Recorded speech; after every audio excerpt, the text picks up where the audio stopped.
আমি তোমাকে ছাড়া যদি ভালোই থাকতে পারতাম, তাহলে কখনোই তোমার সঙ্গে একটু কথা বলার জন্য এতটা পাগলামি করতাম না। মেয়েরা খুব দ্রুত সম্পর্ক ভাঙতে পারে, আবার ফিরেও আসতে পারে।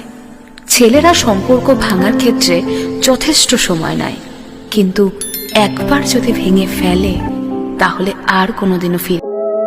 মায়ের উপর রাগ করে কলটা কেটে দিয়েছিলাম। মা আবার কল দিয়ে বলল বাবা কলটা ভুলে কেটে গেছিল। আর শখের নারী, একদিন মজা করে তোমার কলটা কেটে দিয়েছিলাম, তারপর আর কোনো কল আসেনি। তবে নারী, তুমিও মনে রেখো, তুমি মায়ের রূপেই শ্রেষ্ঠ, বাকি সব রূপেই তুমি নিকৃষ্ট।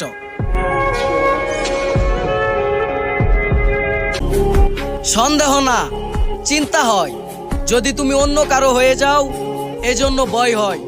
এ শহরের মানুষ বড্ড খারাপ, তোমাকে বদলে দিবে, আমার নামে বদনাম করে তোমাকে আপন করে নিবে।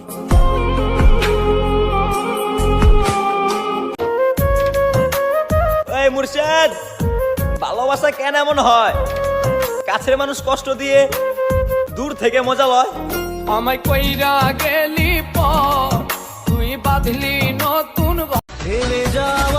তুমি কি সত্যি আমায় ভালোবেসেছিলে, নাকি অতীতের ক্ষত ভুলতে আমার কাছে এসেছিলে?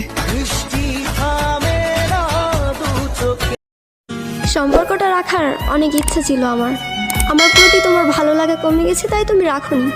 আচ্ছা চলো বাদ দাও, তোমার ফোনে আর আমার মেসেজ কখনো যাবে না। ভালো থেকো। আচ্ছা ভাইয়া, একটা ছেলে নষ্ট হয় মূলত কার কারণে? প্রথমত হচ্ছে একটা নারীর কারণে, দ্বিতীয়ত হচ্ছে তার ফ্যামিলির কারণে। কেন? ফ্যামিলির কারণে হচ্ছে এই জন্য ফ্যামিলির অতিরিক্ত চাপে, আর নারীর কারণে হচ্ছে যখন একটা ছেলে একটা মেয়েকে অনেক ভালোবাসে, যখন ওই মেয়েটা ওই ছেলেটাকে ছেড়ে চলে যায়, তখন ওই ছেলেটা নষ্ট হয়ে যায়। আরে তুই কি মনে করছস আমি এখনো প্রতিদিন তোরে দেখা দেখা কানমু? আরে পুরো মেমোরিটাই তো ফরম্যাট দিয়ে দিছি। কলিজাটা কাইটটা যদি তোরে দেখাইতে পারতাম কতটুকু ভালোবাসি, খোদার কসম তোরে কাইটটা দেখাইতাম। কেউ জিজ্ঞেস করলে বইল আমি তোমাকে ঠকাইছি, না হলে মানুষ তোমাকে ঘৃণা করবে।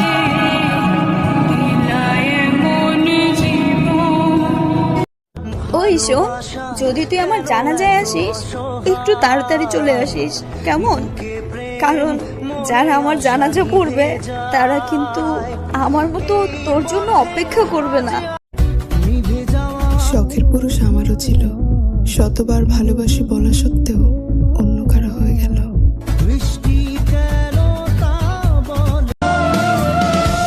আমার কাছে পৃথিবীর সবচাইতে দামি মানুষটা তুমি। এই কথাটা বুঝাইতে বুঝাইতে সবচাইতে সস্তা মানুষ হয়ে গেলাম আমি।